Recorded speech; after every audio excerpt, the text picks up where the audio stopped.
अमरावतीच्या जिल्हाधिकारी कार्यालयासमोर धनगर समाजाच्या विविध मागण्यासाठी सामाजिक कार्यकर्ते आणि धनगर नेते अर्जुन महानर यांनी अन्नत्याग आंदोलनाला सुरुवात केली आहे। या आंदोलनाला हजारो मेंढपाळांनी पाठिंबा दिला असून आंदोलनस्थळी मोठी गर्दी जमली आहे। मेंढपाळांच्या प्रश्नाकडे शासनाने तातडीने लक्ष द्यावे अशी मागणी यावेळी करण्यात आली आहे।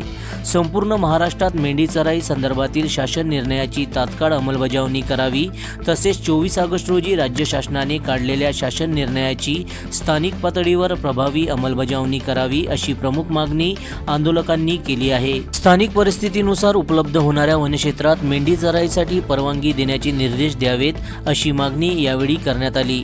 तसेच प्रत्येक जिल्ह्यात मेंढी चराईसाठी उपलब्ध असलेले वनक्षेत्र, गावरान, ई क्लास, झोडपी आणि पडीत जमीन तात्काळ निश्चित करून त्याची तालुका निहाय यादी जाहीर करावी अशी मागणी धनगर समाजाच्या वतीने करण्यात आली आहे। दरम्यान यापूर्वी मुंबई येथे वनमंत्री गणेश नाईक आणि महसूल मंत्री चंद्रशेखर बावनकुळे यांच्यासोबत झालेल्या बैठकीत मेंढपाळ बांधवांसाठी शासन निर्णय काढण्यात आला होता। मात्र या शासन निर्णयाची स्थानिक पातळीवर योग्य पद्धतीने अंमलबजावणी होत नसल्याचा आरोप अर्जुन महानर यांनी केला आहे।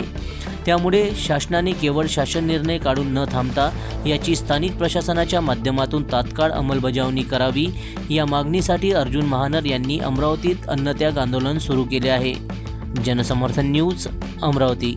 आमच्या मेंढपाळांच्या मागण्या आहे, चराई क्षेत्रातल्या आहे, शासन निर्णय काढलेला आहे, शासन निर्णयाची अंमलबजावणी झाली पाहिजे। पण त्यामधून आमचे 27 जिल्हे हे वगळले गेलेले आहे। 27 जिल्ह्यामध्ये फक्त जिथं ई क्लास असेल, पडीत असेल, महसूलची जमीन असेल, हेच त्या क्षेत्रामध्ये मेंढ्या चराई क्षेत्रासाठी उपलब्ध केल्या जाईल। पण ते तसं होणार नाही। आम्हाला पूर्ण सरसकट जे गणेश नाईक बोलले होते की 5 वर्षाच्या वरच्या झाडात आम्ही शासन निर्णय देऊ, त्या पद्धतीचे आम्हाला शासन निर्णय पाहिजे आहे। आणि जे पशुसंवर्धन विमा काढलेला आहे, फक्त 10 मेंढ्यांना आम्हाला पशुसंवर्धन विमा लागू केलेला आहे, तसं चालणार नाही। आम्हाला कमीत कमी 100 मेंढ्याचा विमा लागू करावा आणि 7,000च्या ऐवजी 15,000 आम्हाला नुकसान भरपाई पाहिजे। आमचं जर अंमलबजावणी झाली नाही तर आम्ही या 2 दिवसात तीव्र आंदोलन केले जाईल। तुम्ही महसूल मंत्र्यांना भेटले होते, मंत्र्यांची बैठक झाली, पुन्हा अशी वेळ का आली आहे? एका इकडे बैठका लावणे आणि एका इकडे मेंढ्या पकडल्या। ज्या दिवशी मंत्रालयात बैठक लावली त्या दिवशी आमच्या मेंढ्या पकडल्या आणि त्याच दिवशी आम्हाला दंड करण्यात आला आणि त्याच दिवशी आमच्या मेंढपाळांना मारहाण करण्यात आली। असं सहन केलं जाणार नाही। आम्हाला जर ह्या असे खोटे आश्वासन देऊन आणि शासन निर्णय काढून अंमलबजावणी न होता तर तसं चालणार नाही। यापुढे जर असं झालं आम्ही तीव्र पद्धतीने आम्ही मुंबईचा रस्ता पकडू।